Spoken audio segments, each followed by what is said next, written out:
tuan-tuan hajah, tuan-tuan haji, puan-puan hajah, saudara-saudari hadirin hadirat yang dihormati sekalian.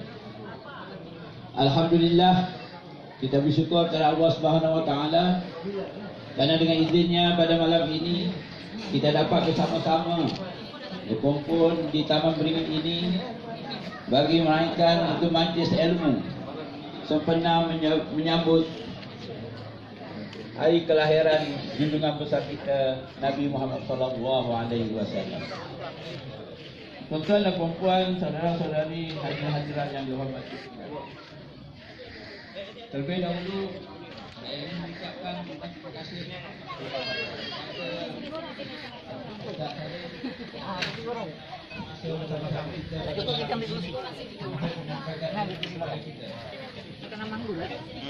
dan terima kasih juga saya kepada adik untuk stok Camat dan penduduk desa Taman Beringin serta mereka-mereka Okey tu. Camat memberi sumbangan merupakan wang ringgit dan tenaga dan juga lain-lain. Tuan-tuan dan puan-puan, saudara-saudari hadirin hadirat yang dirahmati. Majlis Maulid Rasul malam ini adalah anjuran Badan Kebajikan Islam Taman Beringin dengan kerjasama KRT Taman Beringin. Saya pada malam ini tidak mahu bercakap panjang. Kalau nak tengok dalam kertas ni memang banyak ni, tapi saya mereka-reka saja. Saya tidak mahu bercakap panjang. Kita akan bagi yang panggil ustaz kita. Yang cakap panjang, ceramah.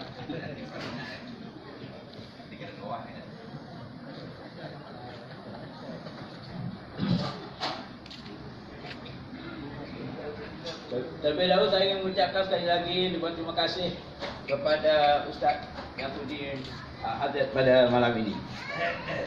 Tuan-tuan dan puan-puan, saudara-saudari hadirin hadirat yang dihormati sekalian. Rabiul Awal, bulan bersejarah lahirnya junjungan Rasulullah ke alam maya membawa perintah Islam yang tulen, itulah dakwah. Muhammad Rasul pilihan sejati, tidak gentar menghadapi mati, menentang musuh bersemangat sekali dengan bersenjata iman yang satu. Abad ini zaman kebangkitan, zaman kesedaran umat Islam mengambil Quran sebagai pedoman, membubar resam berbentuk syaitan. Hijrah Rasul memberi pembaruan supaya umat mengambil perhatian, melengkapi diri dengan pengajaran umat bahagia, negara aman. Islam ialah agama kesejahteraan, membawa umatnya ke puncak kebahagiaan. Di dunia dan di akhirat mendapat jaminan. Al-Quran dan hadis, itulah agama. Tuan-tuan dan puan-puan, saudara-saudari hadirin hadirat yang dihormati sekalian.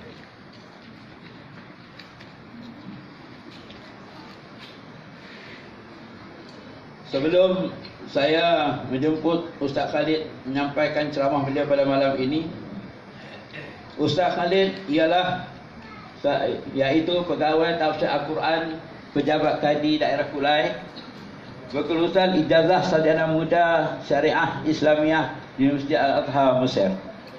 Dan beliau dah pun kahwin, dah ada anak 4 katanya. Mungkin ada tambah lagi tu. Baru satu isteri satu satu. Alhamdulillah. Tuan-tuan dan puan-puan, saudara-saudari sekalian, sebelum Ustaz menyampaikan ceramah beliau, saya di sini adakan had masa untuk Ustaz kita. Saya hanya bagi masa ke Ustaz kita yang banyak 45 minit. Tetapi kalau Ustaz nak sambung sampai 1 jam, Alhamdulillah. Kalau lebih pada 1 jam saya tak bagi.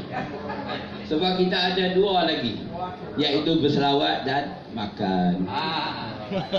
Tuan-tuan dan puan-puan, saudara-saudari yang dihormati sekalian, oleh kerana tidak membuangkan masa lagi dengan ini, saya mempersilakan dan menjemput Ustaz Khalid bin Ali untuk menyampaikan ceramah. Silakan.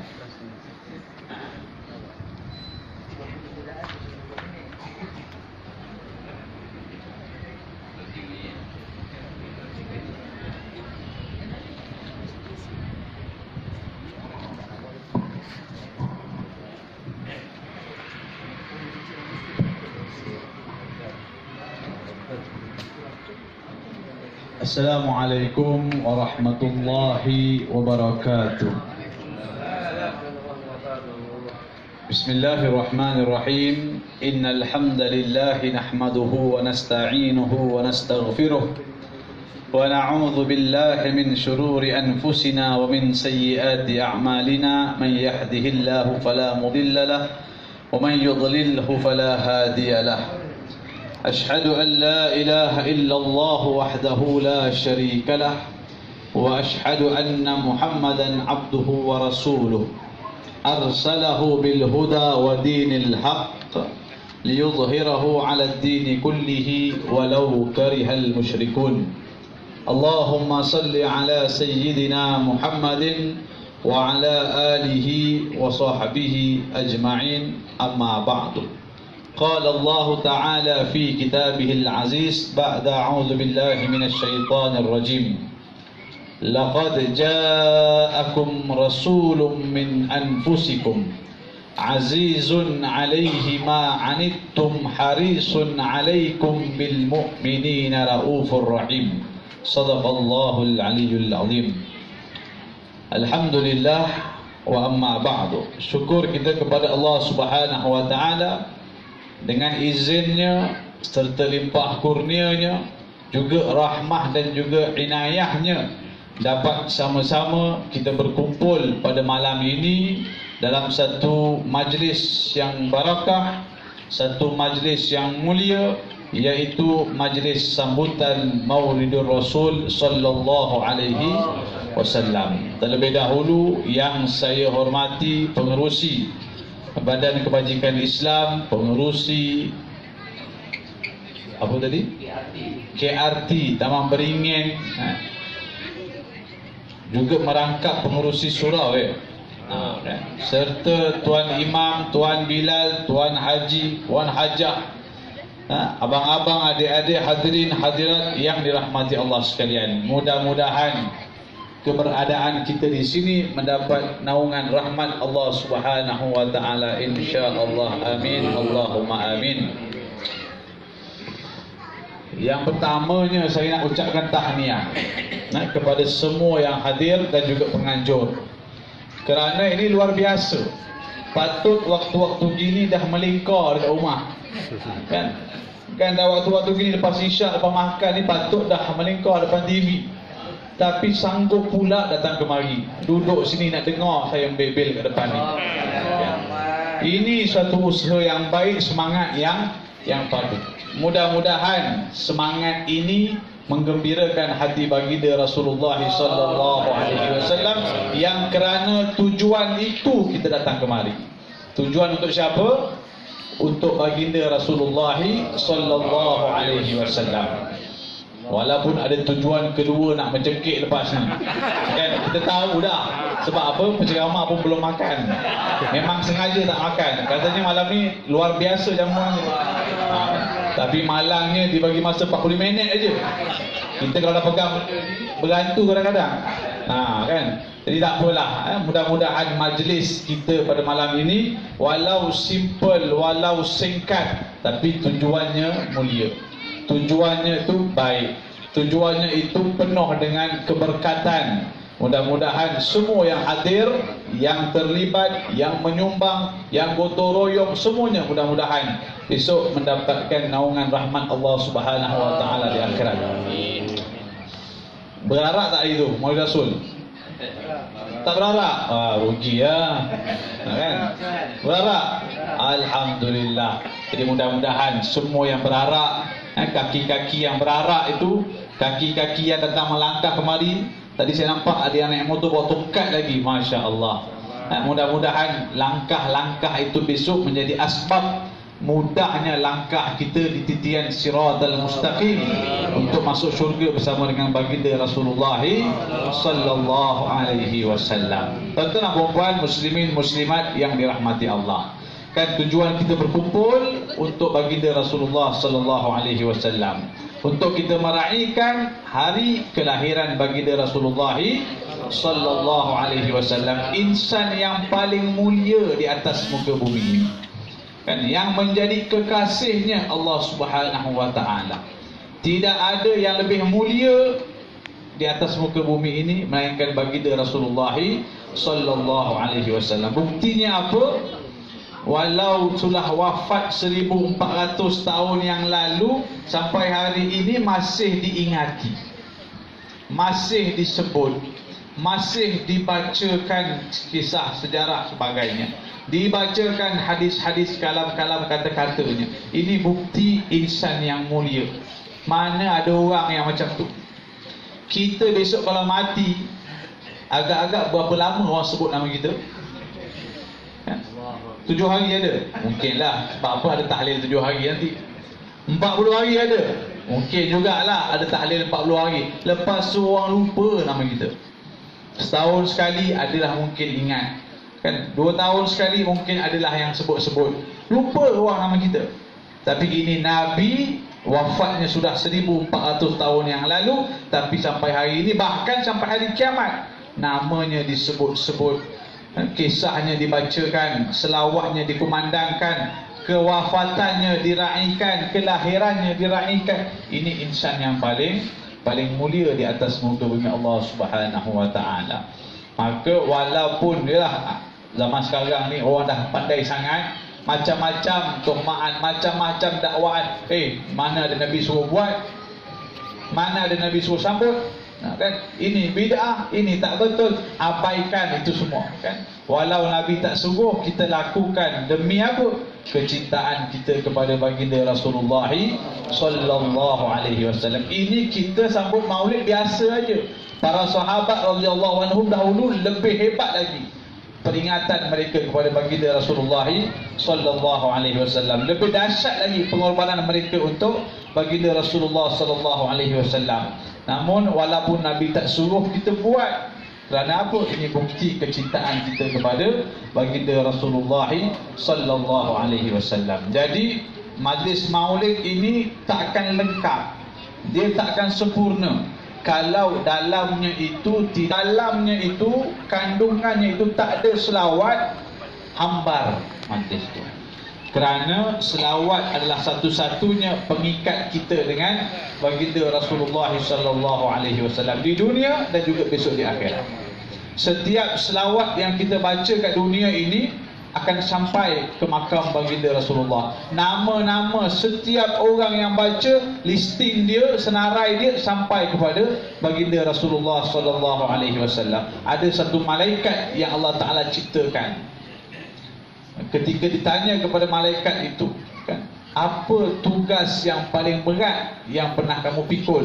Tugas yang Allah berikan. Kata malaikat ini, aku ada 2 tugas mengutip, kata dia. 2 tugas mengira, 2 tugas menghitung. 1 mengira titisan air hujan yang diturunkan oleh Allah Subhanahu wa taala. Ni malaikat kerjanya kira berapa titisan air hujan. Senang ke mudah kerja tu? Susah. Nak kira air hujan berapa banyak yang turun, kan? Tugas yang kedua, kutip, kira berapa banyak selawat yang dilafazkan oleh umat baginda Rasulullah sallallahu alaihi wasallam. Kata dia antara 2 ni lagi susah, lagi berat aku nak kira selawat umat baginda Rasulullah sallallahu alaihi wasallam. Kenapa? 1 selawat dibalas 10 oleh Allah Subhanahu wa taala. Itu seorang. Ada berapa umat Islam atas muka bumi ini? Dan berapa banyak selawat yang dilafazkan, dan berapa banyak gandaan pahala. Ini malaikat aku kutip ni, dia kata ini tugas paling berat yang aku pernah kena buat. Ni menghitung apa tu penghubung kita dengan baginda Rasulullah sallallahu alaihi wasallam. Jadi setiap orang yang datang malam ini, kalau selawat, nama kita semua sampai ke makam baginda Rasulullah sallallahu alaihi wasallam. Besok di akhirat Nabi kenal siapa kita. Nabi kenal ini umat dia. Itu yang pertama di dunia. Besok di akhirat apa kata Nabi? Aulan nasu bi yaumal qiyamati aktsaruhum alayya salatan. Orang yang paling utama dengan aku, yang paling dekat, yang paling layak dengan aku besok di hari akhirat, di hari kiamat, aktsaruhum alayya salatan. Orang yang paling banyak selawatnya kepadaku, dekat dengan Nabi. Bila mana dekat dengan Nabi maknanya apa? Mudah mendapat syafaat, mudah masuk masuk syurga dengan Nabi SAW. Dengan syarat tadi apa? Selawat. Tu saya kata kalau majlis ni grand macam mana pun, tapi kalau tak ada selawat dalam tu, tak ada pengisian selawat, hambar. Kan? Biar ceramah pendek, selawat panjang, itu lagi bagus. Kan? Kenapa? Kerana itu yang mengikat kita dengan baginda Rasulullah SAW. Besok di akhirat dari jauh Nabi nampak, tu umat aku. Kenapa? Namanya Nabi dah tahu, orang yang paling banyak selawat. Sebab itu sahabat pernah tanya, Sayyidina Ubay bin Ka'ab radhiyallahu anhu wa arda pernah tanya, "Ya Rasulullah, aku nak berselawat ke atas kau. Aku nak selawat ke atas kau. Fakam aj'alu laka min solati." Berapa banyak aku nak selawat? Ini soalan luar biasa. Mana ada orang tanya macam tu? Ya Rasulullah, aku nak selawat ni. Berapa banyak kamu nak aku selawat untuk kau ya Rasulullah? Fakam aj'alu laka min solati. Maka apa Nabi jawab? Nabi kata, sebelum Nabi jawab, dia beritahu dulu, an-nisfa, 1/2, separuh daripada kata-kata aku, separuh daripada doa aku, separuh daripada ucapan aku adalah selawat saja untuk kamu. Cukup ya Rasulullah. Nabi diam ya. Nabi kata apa? Kalau kamu tambah, itu lebih baik untuk kamu. Masyikta, terpulanglah, sekantilah. Fa in zidta fa huwa khairul lak. Kalau kamu tambah lebih baik. Kan? Ini dah separuh ni, kan? Daripada 1/4 jatuh 1/2, kan? 2/3. Al-thuluthan 2/3. Dia tak puas hati jawapan tu. Nabi kata apa? Terpulanglah. Bila tanya 1/4, Nabi kata masyikta, terpulang. 1/2, separuh, masyikta, terpulang. Tak puas hati sahabat ni. 2/3, banyak ni. 2/3 daripada kata-kata dia, doa dia, semuanya selawat untuk Nabi. Nabi kata apa? Masyikta, terpulang kepada kau. Fa in zidta fa huwa khairul lak. Kalau kamu tambah, lebih baik untuk kamu. Akhirnya sahabat tadi tak puas hati, tak dapat jawapan berapa yang Nabi nak ni selawat ni. Akhirnya kata sahabat tadi, ya Rasulullah, kalau begitu aj'alu laka salati kullaha. Semuanya selawat untuk kamu ya Rasulullah. Kata-kata aku, doa aku, ingatan aku, ucapan aku, semuanya selawat untuk kau. Cukup? Baru datang jawapan yang dia nak. Idzan, kata Nabi, kalau begitu tukfa hammuka wa yukaffiru laka dhanbuka. Itu cukup untuk hilangkan semua masalah kamu di dunia dan ampunkan semua dosa kamu, mudah masuk syurga. Urusan dunia pun lepas, urusan akhirat pun lepas. Hanya dengan apa? Selawat tadi itu. Perbanyakkan selawat. Maka dalam hal selawat ini, jangan kita berkira-kira untuk selawat kepada baginda Rasulullah sallallahu alaihi wasallam. Nabi kata apa? Bila mana seorang itu berselawat, salatan, satu selawat, sallallahu alaihi biha 10. Allah selawat ke atas dia 10 kali. Kalau dia selawat 10 kali, Allah selawat ke atas dia 100 kali. Dia selawat 100 kali, Allah selawat dia 1000 kali. Dia selawat 1000 kali. Ada satu riwayat mengatakan, siapa yang selawat 1000 kali sehari semalam, mampu tak agak-agak kita kan? 1000. Agak kalau boleh lepas subuh, isyak, boleh dapat tak angka 1000 selawat? Tapi kalau dapat, Nabi kata, zahamat katifihi wa katifi min babil jannah, atau kama qala, bahu dia dengan bahu aku akan berlaga depan pintu syurga. Maknanya apa? Masuk syurga sama-sama dengan Nabi, seiring dengan Nabi. Bahunya dan bahuku akan berlaga depan pintu syurga, dekatnya dengan Nabi SAW. Itu amalan kalau 1000 selawat sehari semalam. Maknanya selawat ini makin banyak, makin kita dekat dengan Nabi. Makin banyak, makin dekat dengan syurganya Allah Subhanahu Wa Taala. Sebab itu dalam bab selawat, ibadah selawat dia berbeza dengan ibadah lain. Ketika Allah perintahkan suruh solat, Allah perintahkan direct dalam Quran, aqimis solat, tunaikan solat.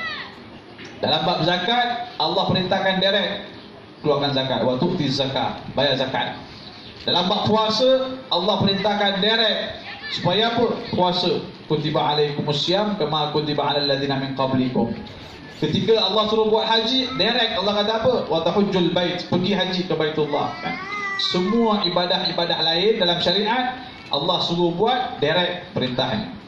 Tapi ketika Allah nak suruh kita selawat, tu berbeza. Kan? Allah nak suruh selawat tu berbeza. Terima kasih je. Dan tuang air ni sejarah jawapannya. Kan? Jadi dalam bab selawat berbeza.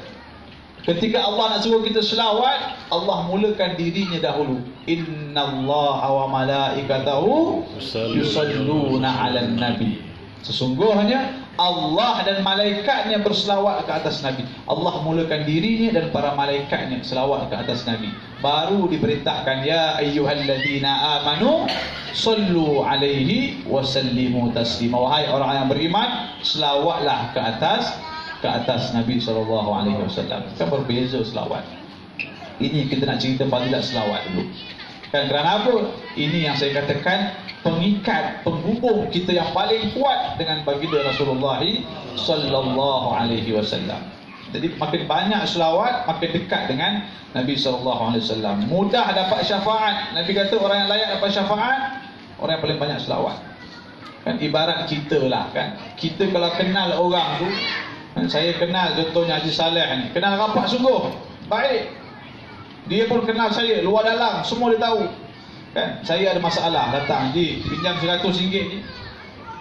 Saya ada masalah ni, kerisauan, kerusingan, kan? Ji, pinjam RM100 ni. Haji bagi tak agak-agak? Ni kenal baik ni, rapat ni, kan selalu bersama, ngetank apa semua. Agak-agak Haji bagi tak RM100? Bagi, 200 mungkin dia bagi, kan? Pasal apa? Kenal baik. Tapi cuba saya minta orang yang saya tak kenal, bila saya ada masalah, kan, saya kerisauan, kerunsingan, kebingungan, jumpa orang saya tak kenal siapa, bang, pinjam 100 bang. Agak dia bagi tak? Tak bagi. Kenapa? Kamu ni siapa? Kan, tak kenal, tak apa, tiba-tiba nak minta 100, tak bagi dia. Kalau pujuk rayu pun mungkin bagi, tapi lambat. Kalau bagi pun mungkin syarat 100 tak boleh, 50 je nak, kan? Sebab apa? Hubungan tak baik, tak kenal, tak erat, tak mesra. Macam itulah contoh kita dengan Nabi SAW besok di akhirat. Di mahsyar besok kita nak menagih syafaat, ya Rasulullah, syafaat ya Rasulullah. Nabi tengok dari jauh, ini umat aku, ini banyak selawat ni, nama dia aku kenal, kan? Mudah dapat syafaat. Kalau yang datang, ya Rasulullah, syafaat ya Rasulullah, kamu siapa? Nama tak ada dalam listing, kan? Selawat tak pernah, kan? Kurang selawat, kan? Lambat dapat, tapi lambat. Lambat tu sengsara besok di akhirat.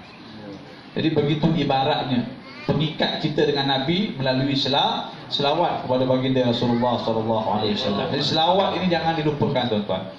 Apa majlis yang kita buat, hari khatan, hari lahir, hari nikah, hari tunang, hari keduri, apa pun, pastikan dalam tu ada selawat kepada Nabi SAW. Dan anak-anak kita tu, tatkala mereka membesar, didik mereka dengan selawat. Dengarkan mereka lafaz selawat, lazimkan mereka sebut selawat supaya mereka mudah berselawat. Ini yang membanggakan baginda Rasulullah SAW. Saya sebut ni pasal saya nampak depan mata ada masyarakat kita hari ni yang tak kenal bentuk bunyi selawat. Kita jumpa, sebab tu kita cerita, dan supaya jadi iktibar kepada yang lain. Kan ada masyarakat kita, orang Islam muda-muda lagi, bila suruh selawat dia confuse macam mana bunyi selawat, kan?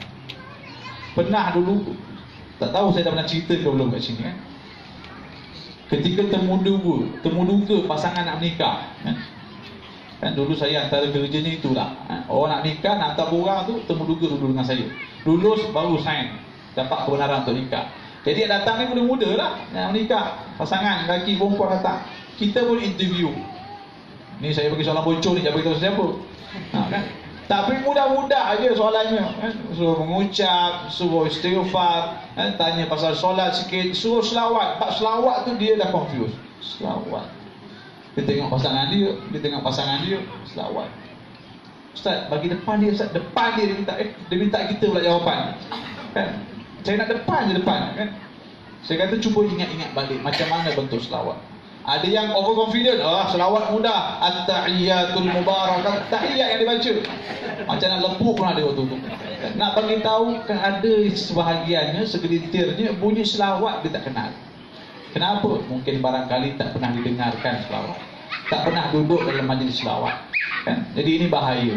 Kan ini bahaya kalau umat ini, masyarakat kita ini kalau dah tak kenal selawat itu sangat bahaya.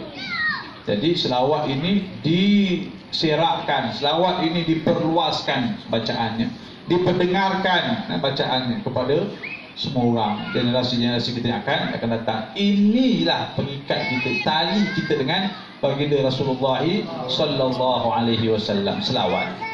Jadi berbalik kepada selawat kita kepada baginda Rasulullah sallallahu alaihi wasallam. Kita berharap ni jauh 1 kilo 2 kilometer berjalan, kan? Selawat jangan tinggal. Kalau setakat berjalan aja penat aja dapat. Tapi kalau jalan sambil selawat, wah, itu luar biasa.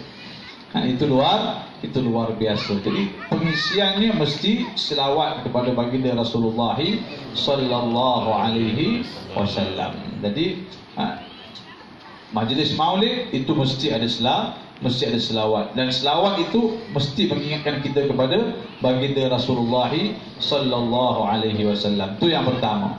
Yang keduanya, tatkala Nabi sallallahu alaihi wasallam di akhir wafat, di akhir hayat nak wafat, kan Nabi kata apa? Aku tinggalkan untuk kamu 2 perkara. Taraktu fikum amrayn. 2 perkara aku tinggalkan, wasiat Nabi ni.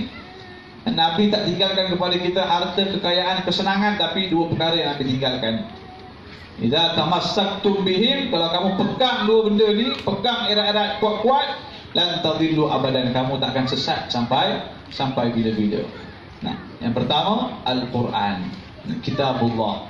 Apa pun masalah, rujuk kepada Al-Quran, kembali kepada Al-Quran. Kan ini Al-Quran yang Allah Ta'ala turunkan untuk siapa? Untuk kita, sebagai panduan hidup kita. Kan Allah turunkan sebuah kitab Al-Quran, Allah hantar seorang Nabi untuk ajar kita Al-Quran. Kalau bukan kerana Nabi, mungkin kita pun tak pandai baca Quran hari ini. Jadi ini Nabi yang mengajarkan kepada kita Al-Quran. Apa masalah pun, rujuk Al-Quran, ikut panduan Al-Quran, ikut syariat Al-Quran, pasti selamat, pasti berjaya. Kan setiap minggu diingatkan kepada kita dalam khutbah Jumaat, kan? Orang lelaki mesti dah hafal lah ayat ni. Kalau tak hafal, maknanya dia dah khusyuk awal lah tu. Kan? Apa yang kata disebut dalam khutbah Jumaat? Fa in tanaza'tum fi syai'in farudduhu ila Allahi wa Rasul. Kalau kamu berselisih, ada masalah, kan, kebingungan, kerisauan, masalah tak boleh settle, faruddu, kembalilah kepada Al-Quran. Al-Quran boleh selesaikan masalah kita. Jadi selaras dengan apa yang Nabi sebut, aku tinggalkan untuk kamu Al-Quran. Lengkap Al-Quran itu turun sebagai panduan kita. Semua yang terlibat dengan Al-Quran itu bakal dimuliakan oleh Allah Subhanahu Wa Taala. Kalau kita lihat mukjizatnya Al-Quran ini, daripada awal hingga ke akhir, semua yang terkait dengan Al-Quran itu dimuliakan oleh Allah Subhanahu Wa Taala. Disimpan di tempat yang paling tinggi, paling mulia, Lauhul Mahfuz. Tak ada kaki yang pernah sampai ke sana, tak ada mata yang pernah melihat ke sana. Di situ Allah simpan Al-Quran, menunjukkan ketinggian, kemuliaan Al-Quran. Tatkala tiba masa nak diturunkan, siapa nak bawa ni? Allah pilih di kalangan malaikat yang paling mulia di antara semua malaikat Allah, dipilih Ruhul Amin, Jibril alaihi salam. Jibril, malaikat yang paling mulia antara semua malaikat Allah Ta'ala, yang paling besar saiz antara semua malaikat Allah Ta'ala, chief kepada semua malaikat Allah Subhanahu Wa Ta'ala. Lalu Jibril dipilih yang paling mulia. Lalu nak dibawa ke bumi. Perjalanan nak bawa itu pada malam Lailatul Qadar. Malam itu dimuliakan oleh Allah Subhanahu Wa Ta'ala. Kerana apa? Quran turun pada malam tersebut. Inna anzalnahu fi Lailatul Qadar. Dalam surah Dukhan, inna anzalnahu fi lailatin mubarakah. Kami turunkan Al-Quran itu pada malam yang penuh dengan keberkatan. Malam itu, waktu itu dimuliakan oleh Allah Ta'ala. Kenapa? Quran sedang turun. Sampai di bumi, nak diserahkan pada siapa? Dipilih insan yang paling mulia atas muka bumi, baginda Rasulullah sallallahu alaihi wasallam. Semua yang terkait dengan Al-Quran dimuliakan. Sampai di bumi, siapa yang menyahut Al-Quran itu bakal dimuliakan oleh Allah Subhanahu Wa Taala.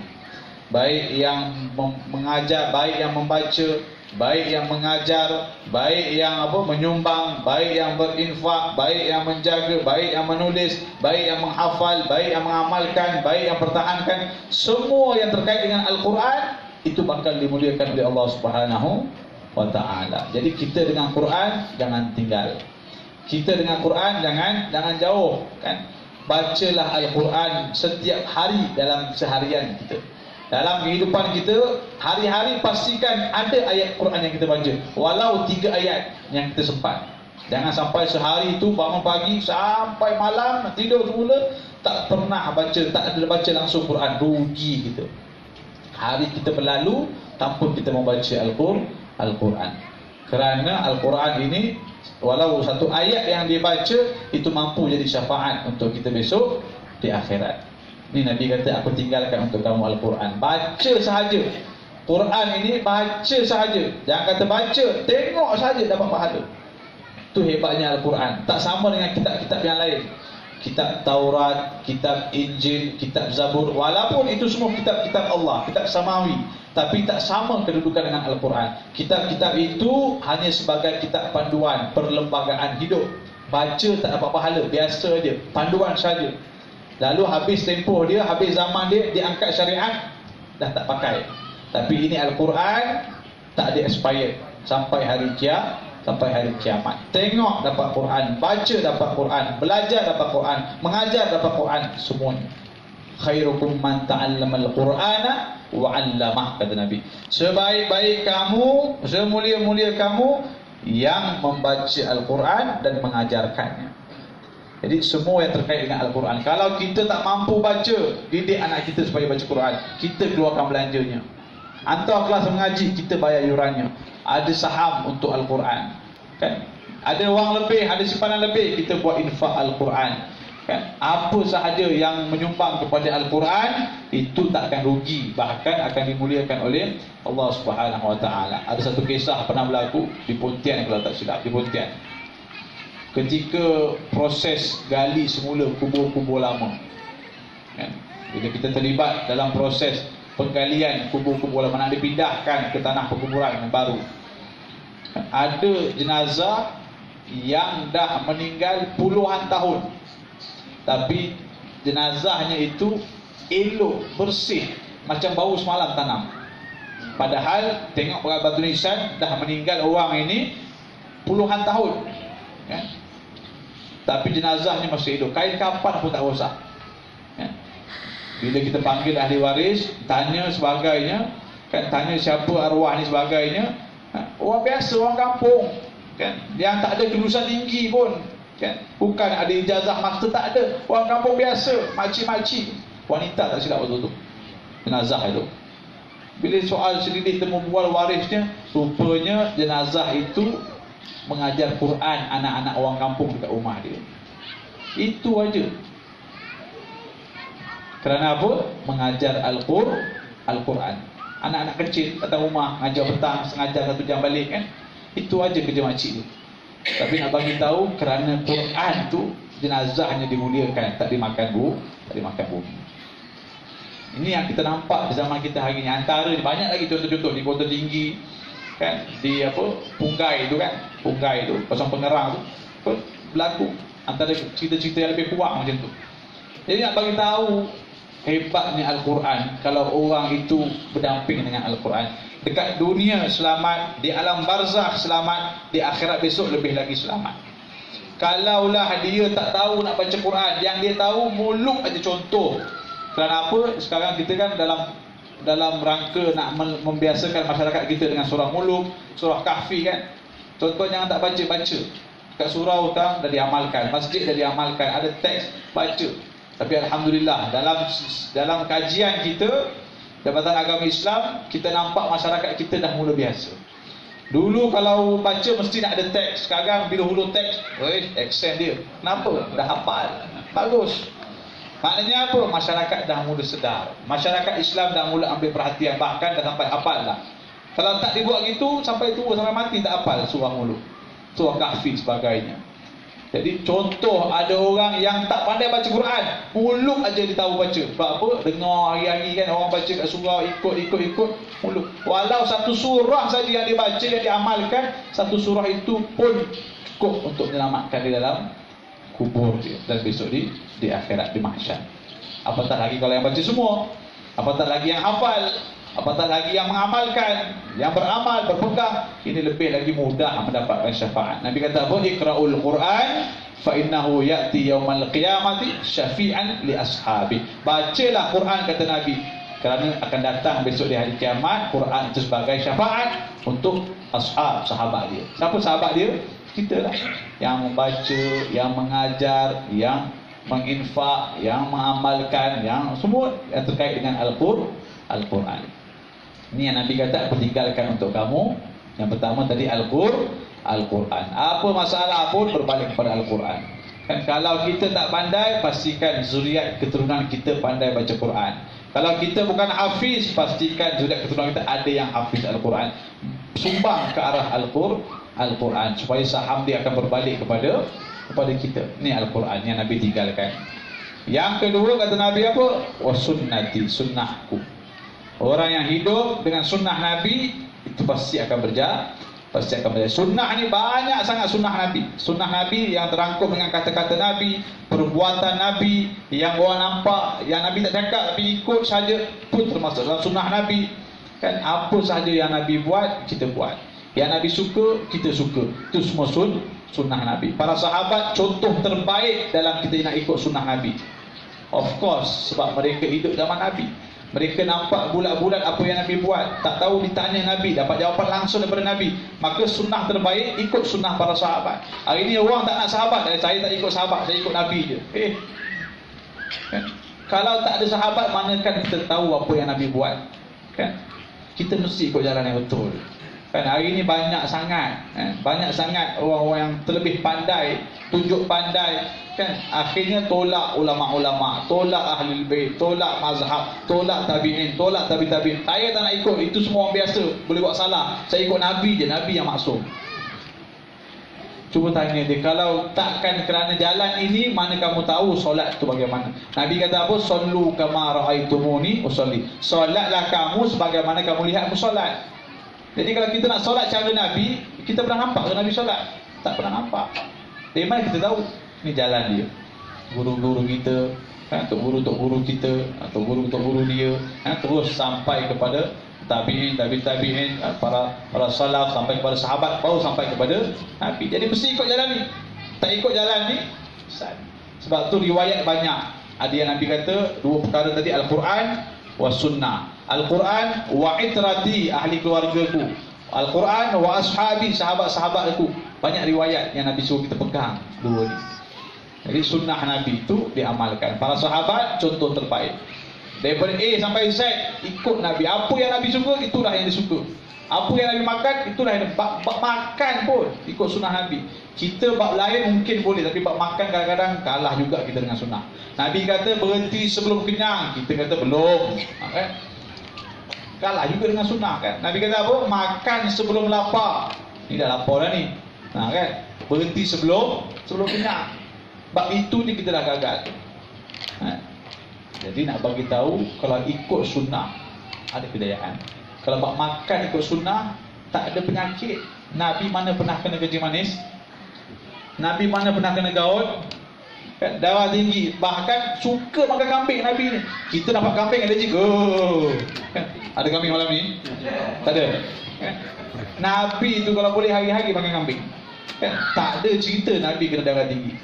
Kalau makannya ikut sunnah. Sebab tu kata kalaulah hidup ini ikut sunnah, cara mandi, cara buang air, semua ni kalau ikut sunnah, tak ada penyakit kita. Tapi sebab kita dah jauh dengan sunnah, kan, maka datanglah penyakit zahir dan penyakit batin. Para sahabat contoh terbaik, kan, apa yang Nabi makan itulah dia makan. Satu ketika baru-baru sampai ke Madinah, hijrah, sampai ke Madinah, hijrah, kan, Nabi berhenti di rumah di mana unta dia berhenti. Ketika itu untanya berhenti depan rumah Sayyidina Abu Ayyub Al-Ansari radhiyallahu anhu warḍah. Sayyidina Abu Ayyub Al-Ansari. Maka Nabi kata, aku akan tinggal di rumah ni. Gembira Sayyidina Abu Ayyub. Kenapa? Banyak-banyak orang yang offer rumah, tawar